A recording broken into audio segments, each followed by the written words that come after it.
Bonjour à toutes et à tous, bienvenue sur Médien TV pour Cannes+, votre quotidienne consacrée à la Coupe d'Afrique des Nations Maroc 2025. À mes côtés, mon acolyte cette fois de toujours, c'est tout bon, Noura Bazir. Bonjour. Bonjour Anas. Comment ça va? Très bien et bonjour aux téléspectateurs. Merci de nous rejoindre pour tout ce mois de fête de football africain. On va forcément parler de l'événement de la journée, c'est le jour J. Ça y est, la Cannes débutera aujourd'hui avec un match important à venir pour la sélection marocaine face aux Comores. On en parle dans quelques instants.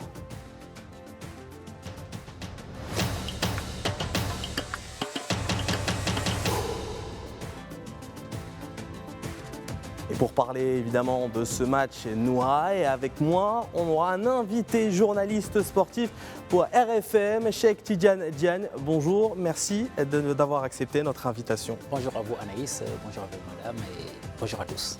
Vous allez bien? Oui, très bien. Prêt pour cette fête du football africain? Ah oui, ça reste quand même une très grande fête. La Coupe d'Afrique, comme je dis, c'est un rendez-vous du continent où tout le monde est content d'y être. Vous voyez déjà que je me sens tellement bien, je me sens si excité de revivre une énième fois la Coupe d'Afrique des Nations. Ouais. On va en parler dans quelques instants avec le Focus. On débute tout de suite.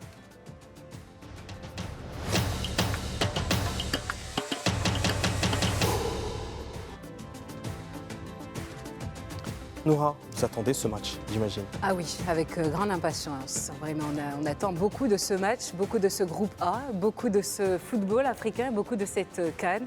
On commence tout de suite par parler et rentrer dans le vif du sujet, Anas. On va aller directement au stade Prince Moulay Abdallah où va se disputer cette rencontre avec notre journaliste envoyé spécial Aboubakar Tounkara qui est présent juste devant le stade de la capitale qui va nous arriver. En tout cas, on va en parler dans quelques instants. Avant ça, on va parler bien entendu de ce match avec vous, Cheikh.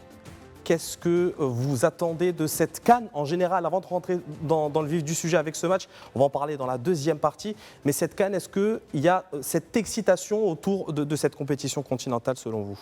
Ben oui, forcément, parce qu'en fait, c'est une compétition qui se déroule, disons, à quelques années d'une Coupe du Monde que doit justement donc accueillir le Maroc. Cela reste, à mon avis, une répétition générale qui permettrait d'avoir une idée sur ce que va être, disons, cette prochaine Coupe d'Afrique des Nations. Et clairement, les gens ont mis les bouchées doubles.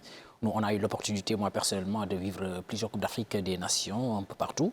Alors, je sens et je vois que les choses sont en train de bouger dans le bon sens avec un standing qui a été quand même relevé. Et c'est pour ça que nous attendons quand même à une Coupe d'Afrique des Nations, tellement vrai que Motsepe, le président de la Confédération africaine de football, l'a dit, le secrétaire général aussi, Vernon Mosemba plutôt l'a dit également, pour dire que clairement, on s'attend à une Coupe d'Afrique que l'on n'a jamais vécue. Donc, on attend de voir. Et pour vous accompagner dans cette analyse, nous serons accompagnés également du journaliste sportif pour France 24 et RFI, Karim Baldé, en direct avec nous depuis nos bureaux à Rabat. Bonjour Karim, merci d'avoir accepté notre invitation. Bonjour Anas et merci beaucoup de m'inviter dans ce jour d'ouverture, une journée toujours marathon quand on commence la Cannes. Moi c'est ma 4e et on a aussi cette excitation ici à Rabat. Même question que j'ai posée à Cheikh, je vais rester avec vous, à Karim. Qu'est-ce que vous attendez de cette compétition continentale? On attend de la qualité de jeu déjà parce que les conditions seront meilleures, en tout cas seront dans des standards internationaux. On a beaucoup parlé des stades notamment, la qualité des infrastructures d'une manière générale et c'est vrai que les pelouses seront belles, ça on en a la certitude ici au Maroc et en plus le climat est plutôt tempéré. Nous-mêmes on pourrait dire qu'il fait peut-être un peu trop froid, on a plutôt l'habitude de la chaleur extrême et là c'est vrai que quand je regarde le ciel par exemple à l'extérieur du studio ici à Rabat, voilà, c'est assez couvert mais ça va faciliter justement et ça va améliorer sans doute la qualité de jeu, ça va faciliter, ça va favoriser je pense les équipes plus techniques, c'est pour ça que les gens de l'Atlas à mon avis pourront peut-être mieux tirer leur épingle du jeu dans ces conditions là, mais voilà j'attends de la qualité de jeu, j'attends du spectacle, du combat également et puis des oppositions de style notamment avec celles qu'on considère comme les petites équipes qu'on ne connaît pas toujours, notamment je pense à la Zambie, des équipes comme ça où il y a beaucoup de joueurs qui évoluent dans leur championnat. Mais la CAN, ça permet toujours de révéler à l'Afrique et au monde de nouveaux talents qui étaient un peu cachés auparavant. Donc voilà mes attentes principales autour de cette Coupe d'Afrique des Nations 2025. Merci Karim Baldé, on reviendra plus tard vers vous pour parler plus en profondeur du groupe A, de ses qualités, des surprises éventuellement. Et tout de suite, nous allons rejoindre notre reporter, notre envoyé spécial Aboubacar Tounkara, qui est à Rabat et qui est pas loin du stade Prince Moulay Abdallah. Bonjour Aboubacar. Bonjour Noura. Alors, comment ça se passe à côté du stade? Comment est l'ambiance? Est-ce que les premiers spectateurs sont arrivés? L'ambiance est électrique, hein, comme vous pouvez le... Mais bien sûr, il est déjà 13h, mais le stade refuse du monde. Ce stade Moulay Abdallah de Rabat qui va accueillir aujourd'hui le grand acte de cette entrée donc en lice pour les Lions de l'Atlas. L'ambiance est électrique, il fait froid, mais quand même on sent cette chaleur des supporters marocains et aussi du Comores qui aujourd'hui tous sont enthousiasmés à l'idée d'assister à ce grand match, mais aussi à l'ouverture de cette 35e édition donc de cette Coupe d'Afrique des Nations qui se déroule aujourd'hui sur le sol marocain, Noura. Alors, le comité d'organisation a annoncé que l'ouverture des portes se ferait à partir de 14h, même si le match commence à 20h. Il faut y aller tôt, justement, pour éviter qu'il y ait de bousculades et pour fluidifier l'accès au stade. Mais bien évidemment, au-delà même bien évidemment d'arriver très tôt pour éviter donc de ne pas avoir de place, c'est surtout ça l'idée, parce que j'imagine déjà par rapport au nombre de personnes qu'il y a ici, depuis 10h, 11h, là il est bientôt 14h, le stade commence à refuser du monde, mais quand même il y a cet aspect sécuritaire qui permet aux supporters de venir, d'entrer calmement dans ce stade et de suivre aujourd'hui le spectacle, parce que nous, il s'agit de ça précisément, suivre le spectacle du football africain, ce qu'aujourd'hui les Lions de l'Atlas face à cette équipe du Comores ont à montrer sur le terrain. Eh bien, merci Aboubacar. On reviendra peut-être plus tard vers vous et à présent, on continue le focus. On va continuer le focus, bien entendu, Noura, avec un petit... on va voir un peu tous les groupes de cette compétition. On va forcément commencer par le groupe A qui va débuter ce soir avec ce match entre le Maroc et les Comores. Un match, qu'on rappelle, qui est composé du Mali, de la Zambie également, match qui sera joué demain après-midi. Est-ce que vous voyez dans ce groupe-là peut-être un bousculement de hiérarchie, selon vous, Cheikh ? Oui, a priori, le Maroc part quand même avec la faveur des pronostics dans ce groupe pour avoir fait un travail qui est cité en exemple quand même depuis quelques années. Depuis la Coupe du Monde, on a vu une équipe marocaine qui a surpris plus d'un en se qualifiant, disons, en demi-finale. Après, c'est une équipe qui est restée sous cette dynamique, sous l'égide de Walid Regragui, qui a quand même eu à faire un travail qui est parvenu à unifier tout le monde autour de l'essentiel. Son discours passe aussi des joueurs exceptionnels, en l'occurrence Achraf Hakimi, à qui quand même nous souhaitons pour le spectacle de revenir dans la compétition quand même, puisque cela reste également un charme de le voir jouer en pleine possession de ses capacités physiques. Mais bon, après, au-delà, il y a cette particularité qui fait que cette Coupe d'Afrique des Nations, souvent, il y a eu quand même de petites surprises. Déjà, je me souviens en 2017, on en parlait d'ailleurs tout à l'heure, lors de la CAN qui s'était déroulée au Gabon, avec une équipe camerounaise qui a surpris plus d'un en éliminant le Sénégal, qui était pourtant un des super favoris à cette compétition. Il y a eu l'exemple de Bata, en 2012, on était là-bas avec la Zambie qui a surpris tout le monde. Donc, en réalité... Même la Côte d'Ivoire, oui, même il y a 2 ans, finalement, ça a été une surprise. Que justement le Maroc a remis en vie. Et puis, bon, quand on m'a dit, quand on a été informé que la Côte d'Ivoire est revenue dans la compétition et va croiser le Sénégal, qui était un des super favoris dans cette compétition, j'étais avec des compatriotes et je leur disais, écoutez les gars, ce match-là, pour se tirer d'affaire, ce sera compliqué. En fait, j'avais disons, cette, comment j'allais dire, appréhension. Cette appréhension avec cette seconde vie qui a été donnée, disons, à cette équipe ivoirienne, qui est revenue. C'est des matchs comme ça, c'est des petites surprises comme ça, comme on dit. Un match n'est jamais gagné d'avance, même si, disons, le Maroc part avec la faveur des pronostics dans ce tournoi, même si le Sénégal également part avec la faveur des pronostics dans ce tournoi. Mais vous savez, il y a des paramètres que l'on ne maîtrise pas dans ce genre de compétition. Il y a le facteur chance, mais au-delà également, l'équipe la plus compétitive, l'équipe la plus concentrée, l'équipe la plus chanceuse, c'est celle-là souvent qui remporte donc la compétition. Attention, c'est un match d'ouverture face à l'équipe des Comores, mais clairement, cela n'est pas gagné d'avance. Et l'autre aspect qu'il faudra, à mon avis, ne pas négliger, c'est cette pression populaire qu'il y aura sur cette équipe. Parce qu'il faudra respecter l'adversaire, même si le match se joue au Maroc avec, disons, tous les avantages ou tous les signaux sont verts pour l'équipe du Maroc. Attention, ça reste un match de football et les Comores également ne sont pas des manchots. C'est une équipe qui a quand même progressé depuis quelques années. Justement, vous faites bien de le dire, c'est du football. Ce groupe A, mais malgré le fait que le Maroc ait son statut de favori, des surprises, on peut s'attendre à des surprises avec le Mali, le Comores ou même la Zambie, une équipe qui a remporté quand même la Coupe d'Afrique des Nations en 2012, malgré depuis 2012, ils n'ont pas fait de score ou de performance très impressionnante. Et le Mali, je pense que c'est une équipe aussi qui peut vraiment surprendre. Ils sont vraiment déterminés. Le Mali est aussi, il y a une statistique qui est assez record, est la seule équipe dans tout le continent à avoir pu remonter un score après avoir perdu par 4 buts à 0. C'est vraiment historique et c'est un record actuellement en Afrique. Ah oui, quand il s'agit, à mon avis, de faire un tout petit peu une certaine classification, a priori, on dira que c'est le Maroc qui part avec, disons, la faveur des pronostics, comme j'allais dire, qui pourrait sortir éventuellement comme premier de groupe. Ensuite, vous citerez le Mali. Le Mali, quand même, qui est un exemple, qui n'a pas une équipe, disons, assez, j'allais dire, c'est quel terme autre, une équipe assez extravagante avec, disons, des joueurs. Il n'y a pas de stars. Peut-être 2-3 noms qui ressortent, mais il n'y a pas de stars. C'est à ce niveau exactement que se situe le danger pour les adversaires qui ont des superstars. Parce que là, tout le monde est moulé de la même façon, tout le monde évolue au même niveau, il n'y a pas de superstar, tout le monde se sacrifie pour le collectif. Et face à des équipes comme ça, c'est des équipes qui sont très solides, qui sont vraiment très difficiles à bouger, contrairement à certaines équipes dans lesquelles on compte également, au-delà du collectif, on compte sur certaines individualités. Et là, très souvent, ça peut poser problème. Mais attention, le Mali pourrait créer la surprise. Mais pour moi, l'essentiel pour le Maroc, c'est d'abord de réussir son premier match face aux Comores tout à l'heure. Après, en fonction du résultat du Mali et de la Zambie, attention, ce n'est pas gagné d'avance, à mon avis. Ce n'est pas gagné d'avance. Il va falloir quand même mouiller le maillot, comme on dit, quoi, pour se tirer d'affaire. Absolument. On enchaîne avec ce groupe B, un groupe aussi intéressant, avec l'Égypte, l'Afrique du Sud, l'Angola et le Zimbabwe, Anas. Un match, en tout cas un groupe où on a l'air d'avoir quand même deux équipes un peu au-dessus, l'Égypte et l'Afrique du Sud. L'Afrique du Sud, demi-finaliste de la dernière CAN en 2023. L'Égypte, quelle que soit sa situation, quelle que soit la situation autour de la fédération ou de l'équipe, ça reste un adversaire féroce parce qu'il y a 7 titres, il y a l'histoire des pharaons qui jouent en leur faveur. Est-ce que là aussi, il y aura peut-être juste un coude à coude entre l'Égypte et l'Afrique du Sud pour la première place? Ou est-ce que vous pensez qu'une équipe comme l'Angola, qui a déjà créé la surprise il y a 2 ans, notamment face à l'Algérie, dans le groupe de l'Algérie, peut créer la surprise dans ce groupe B? Oui, l'Angola, je pense que oui, c'est une équipe qui pourrait quand même créer une certaine surprise dans ce groupe-là. A priori, c'est l'Égypte et l'Afrique du Sud qui partent avec la faveur des pronostics pour se tirer d'affaire.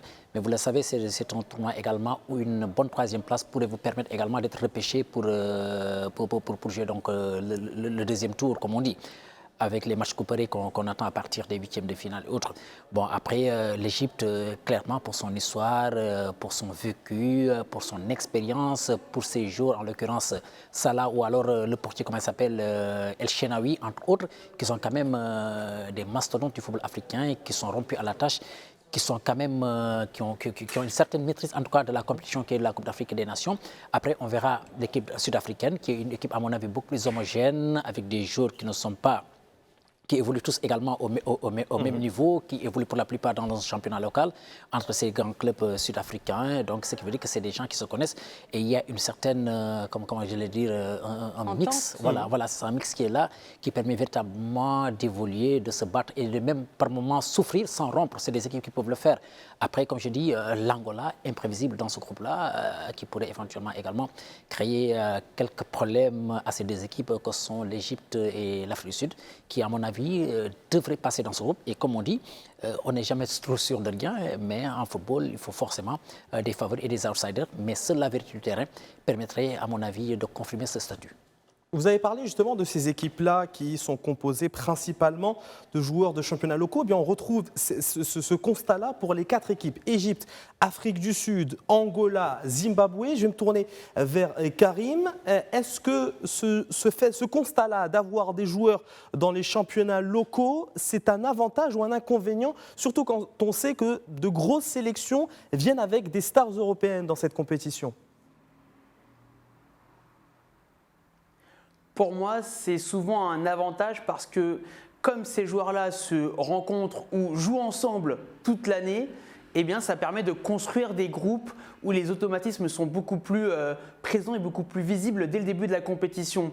D'autres équipes, parfois, où les stars viennent de l'étranger, comme vous dites, forcément, le temps de s'acclimater, parfois, le temps de bien connaître ses coéquipiers, c'est un petit peu plus long. Alors que là, notamment dans le cas de l'Égypte, on pourrait citer aussi dans d'autres groupes le Soudan, par exemple, avec un gros bataillon de joueurs venus de Al-Hilal Omdurman, par exemple. Mais là aussi, c'est pareil du côté de l'Afrique du Sud, un championnat puissant, la Premiership, avec des clubs puissants comme les Orlando Pirates, comme les Mamelodi Sundowns bien évidemment, et puis l'Égypte avec Al Ahly, Zamalek, et puis Pyramids bien sûr, qui a joué la Coupe intercontinentale récemment. Donc pour moi c'est clairement un avantage. Et si je peux me permettre sur l'Égypte d'un mot, c'est vrai que l'Égypte ils sont toujours solides. À chaque fois qu'ils jouent la CAN, quand ils vont loin, on se dit mais comment ça se fait que l'Égypte va loin alors qu'en fait ils ont des joueurs de qualité. C'est juste que comme ils jouent dans leur championnat et que le grand public ne suit pas toujours les championnats locaux ou les compétitions interclubs africaines, et on est toujours un peu surpris de voir l'Égypte comme par exemple au Cameroun lorsqu'ils sont allés en finale. Le seul problème pour moi cette année, pour l'Égypte, on a parlé des gardiens, c'est leur force, mais les 3 gardiens, notamment les 2 El Shenaoui, ont commis des boulettes récemment, avec Pyramids pour l'un, avec Al Ahly pour l'autre El Shenaoui, et puis même également Mohamed Sobi avec Zamalek. Donc voilà, c'est mon petit point d'inquiétude concernant les Pharaons avant le début de la compétition. On va passer au groupe C de cette Coupe d'Afrique des Nations, composé du Nigeria, de la Tunisie, de l'Ouganda et de la Tanzanie. Le Nigeria est grand favori de ce groupe, sachant que cette équipe a déjà remporté 3 fois, été titrée à 3 reprises. Mais la Tunisie reste une équipe qui est vraiment spéciale dans ce groupe, une Tunisie qu'on ne reconnaît pas depuis plusieurs années. D'ailleurs, la dernière édition, les Tunisiens n'étaient pas parvenus à dépasser les phases de groupe. Qu'en pensez-vous ? Alors, ça reste à mon avis une anomalie pour le football tunisien qui nous a souvent gratifié, disons, de bons jours, mais également de bons tournois. Mais depuis quelques années, quand même, ça bat de l'aile du côté de la Tunisie. Après, dans ce groupe, il y a le Nigeria qui reste une bonne équipe, mais qui est quand même assez inconstante, malgré la présence des stars comme Osimhen, entre autres. Oui, depuis quelques années, quand même, le Nigeria, ce n'est plus ça. C'est dû à quoi? Je pense qu'il y a une certaine instabilité quand même qui est remarquée au niveau du staff technique, mais également... Il y a même eu des instabilités au niveau du groupe. Il y a eu une grève d'entraînement lors des barrages, des barrages de la Coupe du Monde, parce que les primes n'avaient pas été payées par la fédération. Effectivement, il s'agit de la discipline du groupe. Et comme je dis, rien ne peut se faire, rien ne peut se réussir dans le désordre, dans l'indiscipline en tant que telle. Et je pense que toutes les équipes qui sont parvenues à réussir des choses, c'est parce qu'à un certain moment, que ce soit la fédération, que ce soit, disons, le staff technique, c'est des gens qui sont parvenus à maîtriser l'environnement. Puisque vous le savez, le football moderne, il ne s'agit surtout pas de venir juste jouer un match et puis s'en aller. C'est toute une organisation, c'est tout un environnement. Il faudra maîtriser les choses et que chacun sache son rôle. Et je pense que les équipes qui sont illustrées, ce sont ces équipes-là qui sont parvenues à gérer tout cela. Je vais vous donner l'exemple du Sénégal que je maîtrise le mieux, qui est quand même depuis... On va en parler dans quelques minutes. Voilà, absolument, d'ailleurs. Ils sont à Tanger. Très bien. Ouais. Voilà. Passer peut-être au prochain groupe. On va parler du groupe D. Le groupe D, on est à Tanger, forcément, c'est un groupe qu'on va voir vivre tout au long de cette compétition, de ces 10 premiers jours. Le Sénégal, la République démocratique du Congo, le Bénin et le Botswana. Le Sénégal, normalement, comme le Maroc dans son groupe A, est largement favori. Ou pas? Clairement, ouais. Oui, clairement, ils doivent l'assumer parce que, comme je dis, la personne ne peut se cacher derrière, disons, son petit doigt pour esquiver les choses parce que nous sommes en monde de vision et que tout le monde voit les performances de l'équipe du Sénégal. Tout le monde voit également les joueurs sénégalais s'illustrer dans les championnats respectifs, que ce soit en Europe ou ailleurs. Donc, au vu également des résultats qui ont été faits jusqu'ici par l'équipe du Sénégal, clairement, on donne la faveur de prononcer à l'équipe du Sénégal. Mais après, derrière, comme je dis, c'est jamais gagné d'avance une compétition. Comme ça, moi, j'ai eu, disons, cette chance de vivre la Coupe d'Afrique en 2012 à Bata, où le Sénégal était super favori avec des top players, les 5 meilleurs buteurs des différents championnats européens avec des joueurs de talent, mais cela n'a pas suffi. Voilà, le Sénégal a été éliminé dès le premier tour avec 3 matchs, 3 défaites, je pense. Voilà. Alors peut-être pour revenir à la RDC, voilà, je considère que c'est le principal challenger dans ce groupe-là. Il va falloir s'en méfier sur une équipe qui a certes perdu à domicile face au Sénégal et je pense que Il y a eu le talent des Sénégalais, mais au-delà également, ce match-là à Kinshasa, c'est beaucoup plus cette pression négative qu'il y a eu autour de cette équipe, avec, disons, des supporters qui ont mis une pression terrible à cette équipe. Et finalement, ça n'a pas marché. 5 ou 6 heures avant le coup d'envoi. C'est ça. Les images, parce que clairement, dans un match normal, la RDC t'aurait mené 2-0. Je pense qu'à domicile, ce serait improbable, à mon avis, de le doubler et même de le gagner à domicile. Donc, pour vous dire, ces zones négatives également peuvent être par moments distillées par, disons, les supporters. Et je pense que le fait que ce soit un match ou alors un tournoi qui se déroule loin de la maison, voilà, ça va leur permettre de se libérer, surtout qu'ils sont en confiance. Après, disons, les barrages du mondial, on a vu une équipe congolaise quand même sortir et le Cameroun et le Nigeria finalement pour jouer donc les dernières rencontres pour tenter de se qualifier à la Coupe du Monde. Ils sont en confiance, il va falloir se méfier de ces Congolais également. On a parlé du Sénégal, on a parlé de la République démocratique du Congo, mais il y a une sélection qui fait parler d'elle ces dernières heures, Noura, c'est le Bénin. Absolument, avec son sélectionneur qui s'est plaint de quelques aspects du programme de football de ces joueurs qui ont été lâchés un peu trop tard. D'ailleurs, je vais me tourner vers Karim Baldé. Qu'est-ce que vous en pensez de ces joueurs qui sont retenus jusqu'au dernier moment avant de les lâcher cet aspect-là et cette décision de la CAF a en fait retardé la préparation des Béninois qui n'ont pu réaliser qu'un seul match de préparation. Il y a encore un seul match de préparation pour ceux qui ont pu, les sélections qui ont pu en faire, hein, parce que c'est vrai que ça a été un dossier assez épineux et malheureusement, comme souvent, la CAF s'y est pris un peu en dernière minute. C'est-à-dire que les dates de la Coupe d'Afrique des Nations ont été connues de longue date et donc on se doutait qu'avec une CAN fin décembre, les clubs allaient vouloir retarder au maximum la libération de leurs joueurs. Sauf que rien n'a été fait jusqu'à il y a quelques semaines où on s'est dit « Ah oui, il faudrait peut-être aménager un peu le calendrier ou aménager une vraie date ». À la base, c'était censé être 2 semaines, il me semble 2 ou 3 semaines avant la compétition. Finalement, ils ont trouvé un espèce de terrain d'entente et la FIFA a fixé au 15 décembre.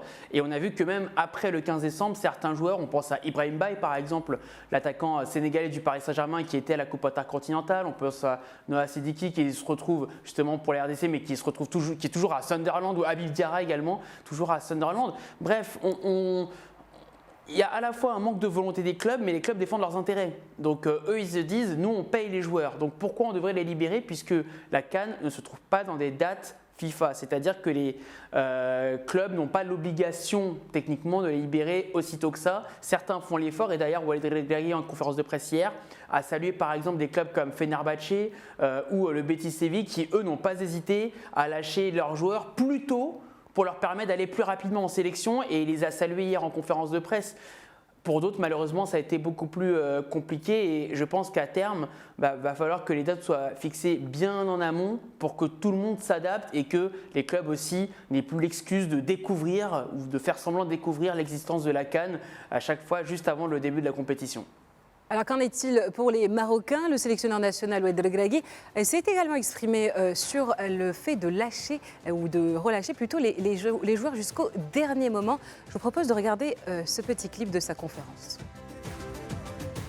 ادابتاو دابا ملي جيت انا في لادابتاسيون المدرب اللي غيتشكى من لادابتاسيون ديما عندك دي بروبليم في لا سيليكسيون اللاعبين غيتبليساو الدقيقه الاخريه لا بريباراسيون نكذبوا سي بلو بحال قبل كان عندنا الوقت كان عندنا 15 جور ولا شهر قبل اون كومبيتيسيون احنا ملي لعبنا لا كوب دو موند ولا لا كوب دافريك اللي دازت كان عندنا ديما اون سيمين 10 جور ماكسيموم سا ديبون في الجروب فين كطيح اليوم لا شانس غنقول حتاتنا اون اورغانيز دونك اون ا البروميير ماتش دونك حتاتنا غير السيمانه في لونتون كون ترافاي اللي كنخدموا مع بعضياتنا دونك دري عارفين اش كاين بون بيان سور لي بليسيور ديال اشراف ولا ديال امرابات ولا ديال ايغامن خلاونا شويه نفكروا في لي بلان بي في les adaptations ديالنا على les blessures, mais pour toutes les équipes c'est pareil. بحال اللي قلت, on va pas chercher d'excuses, on n'est pas là pour chercher des excuses, on est là, on est prêt, on a bien travaillé,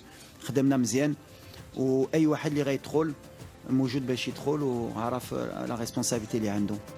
On a eu un clip de Walid Regragui, le sélectionneur national. On verra un peu plus de ces déclarations et celle d'Achraf Hakimi, présent en conférence de presse hier après-midi. Ce sera lors de la deuxième partie de Cannes+, pour se focus sur le match entre le Maroc et les Comores. Ce sera dans quelques instants. On termine ce petit tour des groupes avec d'abord le groupe E, composé de l'Algérie, le Burkina Faso, la Guinée équatoriale et le Soudan. L'Algérie qui retrouve deux équipes, le Burkina Faso et la Guinée équatoriale, qui lui ont fait un peu de mal lors des deux dernières éditions. L'Algérie qui sort de deux sorties prématurées en phase de groupe. Est-ce que c'est l'année enfin pour les Fennecs de sortir de cette malédiction de la phase de groupe? Oui, ça commence à perdurer quand même, hein, et je pense que cela a impacté sur, disons, le mental des Algériens qui, quand même, depuis quelques années, viennent et repartent, disons, voilà, incognito, comme on dit. Voilà, donc je pense qu'il va falloir quand même montrer un bien meilleur visage, même si aussi, voilà, ils ont de beaux joueurs ça et là, mais quand même pour la plupart également, ils sont pratiquement en fin de carrière. Mahrez qui est au crépuscule de sa carrière, il y a Assamandi également dans l'axe de la défense face à des joueurs virevoltants beaucoup plus jeunes. C'est vrai que l'expérience va prévaloir, mais à un certain moment de la partie également, je pense que cette force des jeunes attaquants pourrait peser donc dans cette défense algérienne. Et je pense que voilà, ce qu'il faudra faire, c'est de rester concentré, essayer de se battre avec ses armes. Mais bon, clairement, ce n'est pas également gagné d'avance pour cette équipe algérienne qui, à mon avis, devrait montrer un bien meilleur visage pour essayer de se tirer d'affaire. Bon, après, comme on dit, quand on fait partie des meilleurs troisièmes, parce que là, on a vraiment ouvert l'éventail pour donner la chance. C'est plus compliqué d'être éliminé vraiment des phases de groupe. C'est compliqué d'être éliminé parce qu'à l'issue certainement du premier tour, par groupe, peut-être un pourrait être éliminé et c'est cette équipe-là qui peut-être aurait ramassé 3 défaites dans la compétition. Mais si vous avez 4 ou 5 points, vous êtes à peu près sûr de faire partir, disons, des 4 troisièmes. Et je pense que c'est ce qui fait donc le charme de cette compétition, qui pourrait permettre à des équipes qui souvent sont éliminées dès le premier tour, qui pourraient être repêchées et puis reversées. Et après, à partir des matchs couperés, on verra bien ce que cela va donner. La Côte d'Ivoire a été vraiment l'exemple parfait il y a 2 ans avec cette victoire du Maroc face à la Zambie qui les a délivrés, qui leur a ensuite permis de partir pour cette 3e étoile du côté des éléphants. Nouha, on va vers le groupe de la mort, le groupe F. Absolument, le groupe F et je pense vraiment que c'est un des groupes les plus impressionnants de cette Coupe d'Afrique des Nations. On y retrouve la Côte d'Ivoire, tenante en titre de la compétition, le Cameroun, quintuple champion d'Afrique, le Gabon et le Mozambique. Qu'en pensez-vous, chère Tidiane, de ce groupe de la mort? Oui, oui, ça clairement, on l'avait déjà dit, hein, voir la Côte d'Ivoire, champion d'Afrique, qui a eu quand même cette chance qui lui a permis de revenir en vie lors de la compétition précédente chez elle, après avoir été remis, disons, en vie par le Maroc. Voilà, c'est des choses assez exceptionnelles qui peuvent arriver, disons, à la limite, une fois tous les 100 ans. Bon, après, je considère que... voilà. Il faut aussi dire que dans la CAN, la phase des groupes et les qualifs après les groupes, c'est 2 tournois complètement différents. Oui, tout à fait différent. Parce que, comme je disais, la Côte d'Ivoire complètement out, à domicile, remise en vie. Alors, c'est une seconde vie qu'on leur donne. Donc, cela leur a permis de se remettre en cause, de redoubler d'efforts et finalement de remporter la compétition. Bon, après cette année-ci, quand même, ce sera difficile face à des équipes comme le Gabon, avec Pierre-Emerick Aubameyang comme tête de gondole, entre autres joueurs.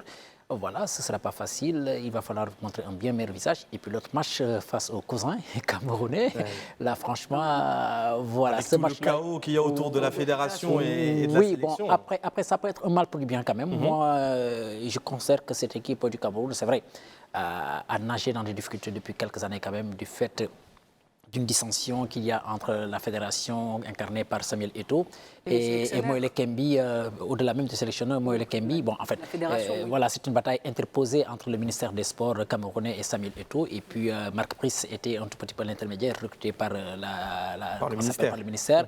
Et puis, Eto'o n'en a pas voulu. Bon, après, ils sont partis comme ça pendant bien des années. Cela ne leur a pas réussi. Bon, après que Samuel Eto'o est passé à nouveau comme président, disons, de la Fédération camerounaise de football, là, il a pris des décisions fortes en retirant, disons, de la liste des joueurs comme Onana, comme Vincent Aboubakar, qui quand même incarnait un tout petit peu, disons, le leadership dans ce groupe. Mais bon, après, à mon avis, c'est des joueurs qui se sont mêlés dans des histoires qu'ils ne regardent pas. Et finalement, la décision a été prise. Ils ont amené un nouvel entraîneur qui est venu avec sa philosophie, avec une autre manière peut-être de coacher, avec un discours porteur. Voilà, ça peut être un mal pour le bien, à mon avis, pour l'équipe du Cameroun, qui viendra clairement avec des ambitions dans cette Coupe d'Afrique des Nations.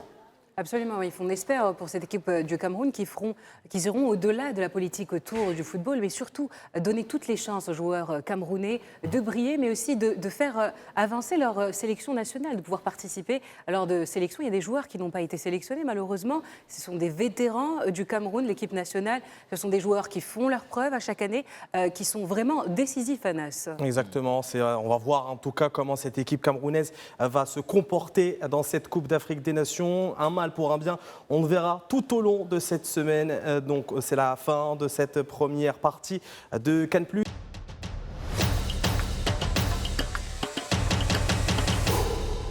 La deuxième partie consacrée à ce match d'ouverture attendu ce soir entre le Maroc et les Comores, match prévu à 20h au stade Prince Moulay Abdallah de Rabat, un match d'ouverture qui va être important pour la sélection marocaine. Avant ça, on va bien entendu faire le flash de la CAN avec Noura.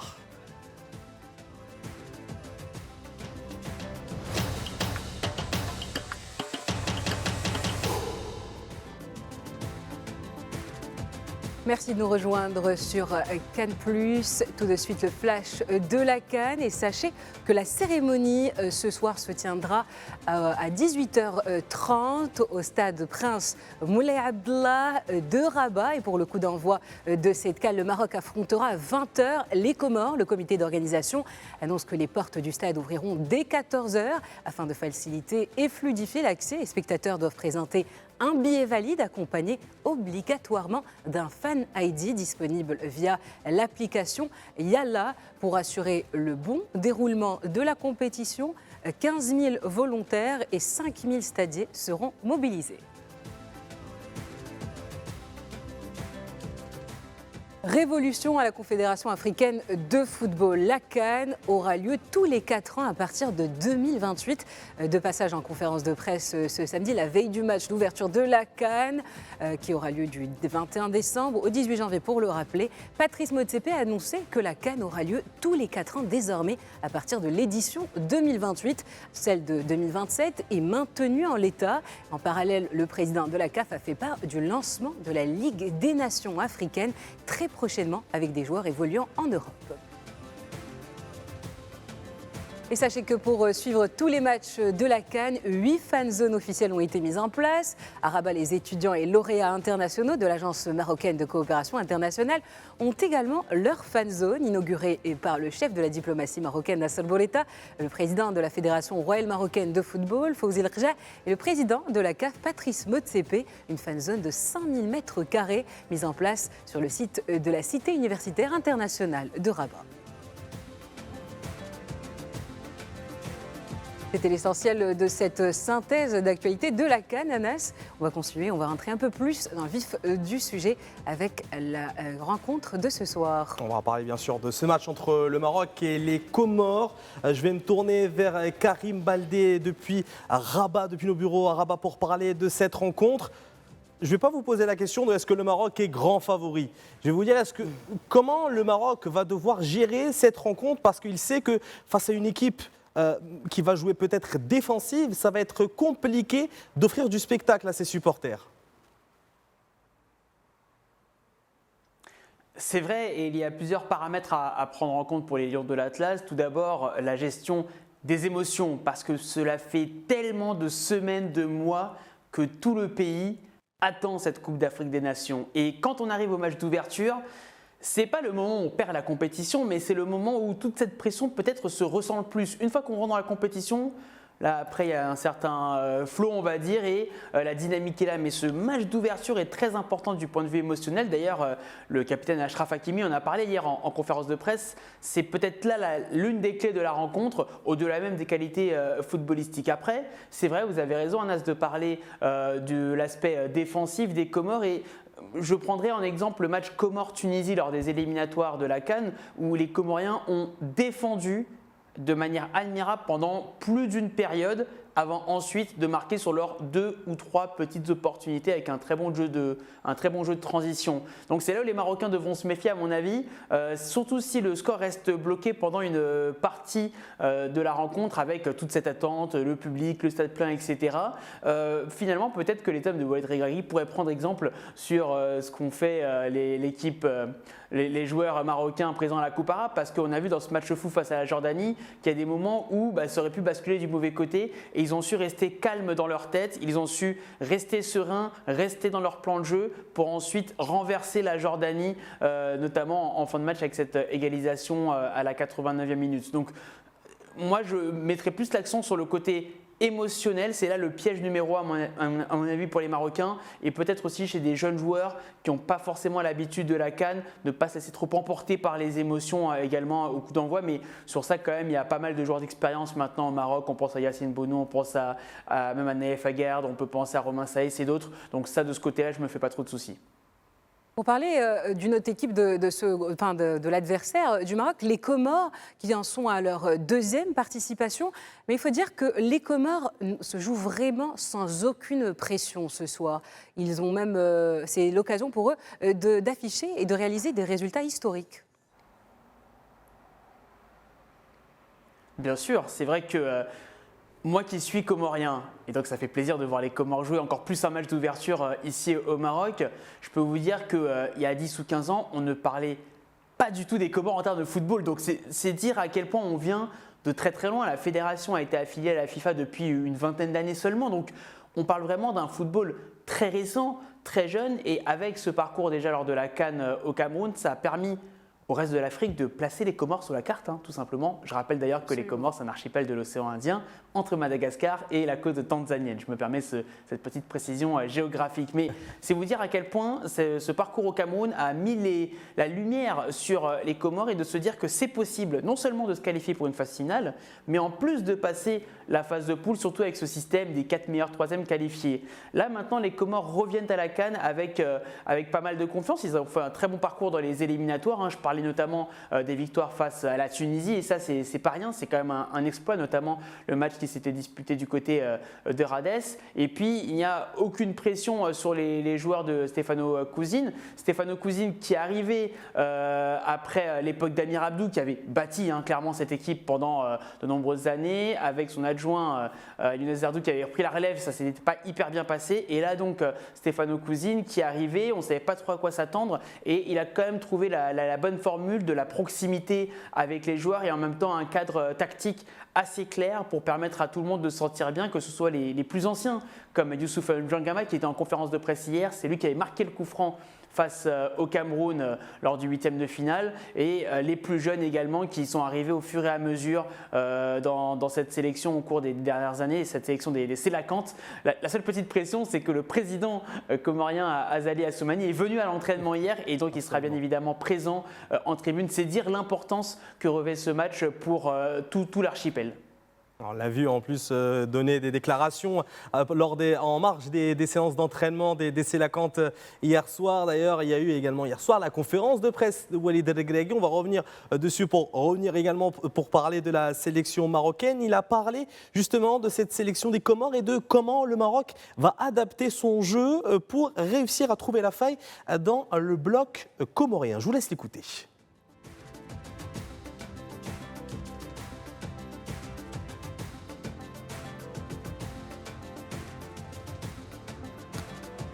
On continue cette émission avec bien sûr ce match entre le Maroc et les Comores. Je sais que je vais me tourner vers vous pour parler de cette sélection marocaine à qui il manque peut-être encore certains cadres dans cette équipe. Est-ce que malgré l'absence de ces joueurs-là importants quand même pour le collectif de Walid Regragui, est-ce que ce groupe-là est prêt pour remporter cette Coupe d'Afrique des Nations ? Oui, les seuls absents, c'est Igaman et Achraf Hakimi. Voilà, ce sont les c'est les deux gros absents dans cette équipe du Maroc. Mais après, cela n'enlève en rien aux qualités de cette équipe quand même qui, depuis quelques années, au risque de me répéter, est dans une certaine constance du fait du travail de la fédération portée par Fawzi Lechka, mais également de Walid Regragui qui est venu avec, disons, depuis le départ de Ali Lodji, qui est venu avec sa philosophie, son approche, son discours, et cela a porté, et tout le monde se sent concerné justement par le projet de jeu de cette équipe du Maroc. Bon, après derrière, les absences de Hakimi, ou je ne sais plus l'autre également, bon, pour moi, ce n'est pas très alarmant face à une équipe des Comores, que je ne minimise pas, mais qui devrait en principe, si tout se passe bien pour le Maroc, donc le Maroc devrait pouvoir se tirer d'affaire. Mais bon, après également, voilà, il y a cette peur, disons, de début de compétition aussi qui me hante également. Parce que vous savez, vous allez vers l'inconnu, c'est vrai, c'est des jours rompus à la tâche, mais vous allez vers une nouvelle compétition, vers une nouvelle découverte, vers une inconnue qu'il va falloir tout de suite donc régler. Après, tout dépendra aussi de l'entame de partie de l'équipe marocaine. Moi, à mon avis, le Maroc devrait se faire respecter à domicile. C'est une équipe qui porte le manteau de favori principal donc, au titre. Il va falloir donc porter ce manteau et l'équipe doit être aidée également par le public. Parce qu'en fait, le public peut venir nombreux, mais tout dépendra des ondes que ces supporters vont injecter, disons, à l'équipe. Ça peut être des ondes positives, c'est ce que l'on croit. Bon, après, derrière, en certains moments de la partie aussi, on ne peut pas dominer à tout bout de champ son adversaire par moment. C'est des moments comment je vais dire, des moments de latence, des moments de faiblesse, où, à ce niveau, le public doit également continuer à porter son équipe. Il ne s'agit pas de venir, de mettre la pression, de crier, et puis les joueurs vont essayer certainement de faire de leur mieux, au risque peut-être de passer à côté de la rencontre. C'est des jours rompus à la tâche, mais la Coupe d'Afrique des Nations également reste une compétition très particulière qui n'a rien à voir avec la Coupe du Monde, qui n'a rien à voir avec une autre compétition. C'est, disons, le football africain avec ses réalités. Il va falloir maintenant être, disons, dans cette optique pour se tirer d'affaire, voilà, pour l'équipe marocaine. Alors justement, l'effectif marocain, on le sait, est vraiment composé de joueurs variés. C'est une composition, donc Walid Regragui peut vraiment jouer avec les joueurs, les moduler en fonction de l'adversaire. Au Comores, aujourd'hui, on a des profils variés. On peut parler un peu du milieu offensif marocain, du milieu qui peut rester... en fait, Regragui peut choisir entre... bien sûr, il y a toujours Amrabat, Ounahi, mais on peut aussi, il faut mentionner, Bilal Khennous, Ismaël Saïbari également. Naïl Ainaoui qui a rejoint très dernièrement la sélection. Très belle saison. Donc je me retourne vers Karim Baldé. Qu'en pensez-vous justement de cette composition marocaine aujourd'hui ? C'est sûr que sur le papier, cette composition marocaine a tout pour être le favori de la compétition. Vous avez cité des joueurs notamment sur le front offensif. Même derrière aussi, c'est une équipe très complète à tous les niveaux, du gardien de but Yassine Bounou jusqu'aux attaquants. Le seul petit bémol que je pourrais ajouter sur le Maroc, c'est sur la capacité d'avoir un numéro 9, un pur buteur. Est-ce qu'il y aura un pur buteur marocain dans cette compétition ? Igaman est forfait, du moins il est blessé pour l'instant.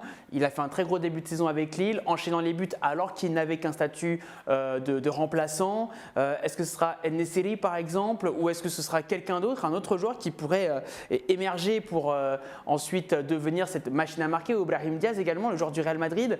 C'est là où j'ai un petit doute parce que ce ne sont pas des joueurs qui ont l'habitude de claquer des buts. Peut-être qu'ils y arriveront sans ça, peut-être que la table de marque, comme on dirait en basket, c'est-à-dire peut-être qu'au niveau des buts, ça va un peu se partager entre tous ces joueurs-là. Mais parfois, dans des matchs justement fermés, des matchs face à des blocs très bas, c'est là où parfois l'apport d'un joueur qui peut vraiment être renard des surfaces, comme on disait dans les années 90-2000, pouvoir marquer des buts, c'est là où ça pourrait avoir son importance. Donc c'est là le petit bémol, mais pour le reste, vous l'avez dit, la qualité technique, la qualité athlétique, elle est là avec des joueurs de différents profils. Et même si certains reprochaient à Walid Regragui de ne pas avoir pris des joueurs issus de la génération de la Coupe du Monde U20, vainqueur de la Coupe du Monde des moins de 20 ans il y a quelques mois, il peut compter sur un groupe relativement jeune malgré tout, avec des joueurs de 20, 21, 22 ans. On pense à Ben Seguir, à El Khannous. Donc finalement, il a tous les outils en sa possession pour construire une équipe séduisante. Et justement, on va en parler de cette équipe séduisante. On va essayer de se pencher sur la composition probable que pourrait aligner Walid Regragui dans cette rencontre face aux Comores. Après, sur certains postes, on sait qu'il y aura des certitudes, forcément. Le premier, c'est celui de gardien de but. Yassine Bounou devrait être le dernier rempart des Lions de l'Atlas pour cette rencontre. Lui qui est accompagné de Mounir El Qajoui et de Mehdi El Harrar. À ses côtés, on devrait avoir notamment Naïef Fegel qui n'est toujours pas vraiment remis de sa pubalgie, mais qui devrait être titulaire aux côtés de Romain Seyss, de gaucher. Ça serait peut-être un inconvénient pour la sélection de Walid El Regragui. Et à droite, on parlerait de Noussair Mazraoui pour remplacer Achraf Hakimi, le latéral droit du Paris Saint-Germain. À gauche, celui qui est arrivé dernièrement et qui devrait réussir à garder ce couloir gauche, c'est Anas Salahdine, un milieu de terrain là aussi qui serait quasiment inchangé. On parle de Sofiane Amrabat, on parle de Naïl Ainaoui et de Azdine Ounahi qui, comme l'a déjà dit Regragui, les deux premiers joueurs qu'il met sur sa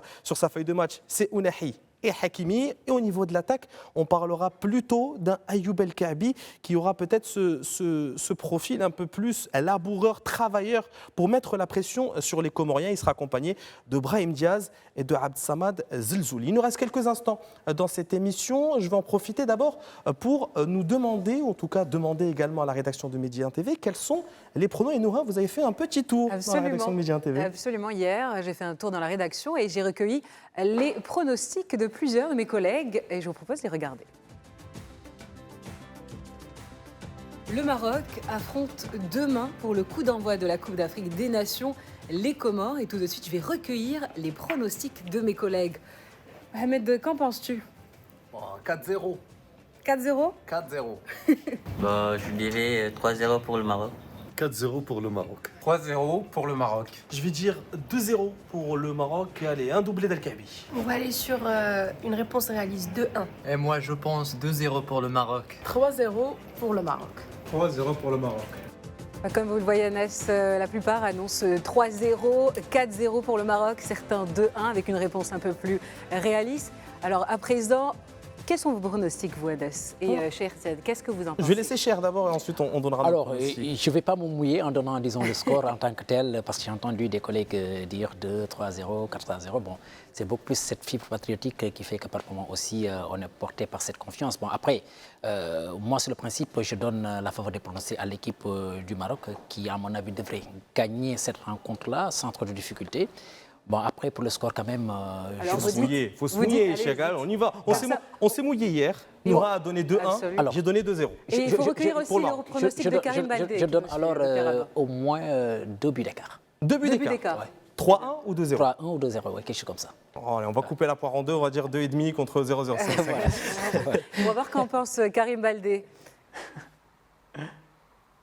Alors, quel est votre pronostic? Alors moi, forcément, en tant que partisan des Sélacantes, en tant que partisan des Comores, j'espère qu'ils vont faire bonne figure, mais je vois quand même le Maroc au-dessus. Moi, je donnerais un 2-1, si je devais donner un score précis. Comme moi, tout comme moi. En espérant que les Comores puissent marquer, profitant des petites failles. Voilà, on est ensemble dans ce cas-là, donc 2-1 pour les Lions de l'Atlas.